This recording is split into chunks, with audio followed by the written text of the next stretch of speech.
Helmet ना पहनने पर जुर्माना 2000 रुपये, गलत जगह पार्किंग पर जुर्माना 2000 रुपये, ममनुआ जगह की तरफ गाड़ी के दाखिले पर 500 रुपये जुर्माना, बाइक पर 3 अफराद बिठाने पर जुर्माना 2000 रुपये, प्लास्टिक के हेलमेट पहनने पर जुर्माना 5000 रुपये, ट्रैफिक सिग्नल की खिलाफ वर्जी पर जुर्माना 1000 रुपये, वन वे पर जुर्माना 2000 रुपये, बगैर ड्राइविंग लाइसेंस गाड़ी चलाने पर जुर्माना 2000 रुपये। अब दूसरा पहलू देखिए, सड़क पर बेशुमार गड्ढे खड्डे, कोई जिम्मेदार नहीं। गलियों में सीवरेज का पानी, बारिश का पानी, कोई जिम्मेदार नहीं। मेन होल्स के ढक्कन नहीं, रोजाना एक्सीडेंट, जिम्मेदार कोई नहीं।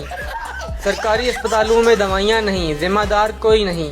नाकारा सिग्नल लाइट्स, कोई जिम्मेदार नहीं। सड़क की खुदाई के बाद इसकी मुरम्मत नहीं होती, कोई जिम्मेदार नहीं। सड़क पर सियासी फ्लैक्सेस और बैनर्स लगवाए जाते हैं, कोई जिम्मेदार नहीं। फुटपाथ पर बेशुमार तजावुज़ात, कोई जिम्मेदार नहीं। सड़क पर उबलती कचरा कुंडियां, कोई जिम्मेदार नहीं। सड़कों पर रात के औकात में रोशनी का कोई इंतजाम नहीं, कोई जिम्मेदार नहीं। ऐसा लगता है कि अवाम सिर्फ मुजरिम है और जुर्माने अदा करने के लिए इस दुनिया में आए हैं।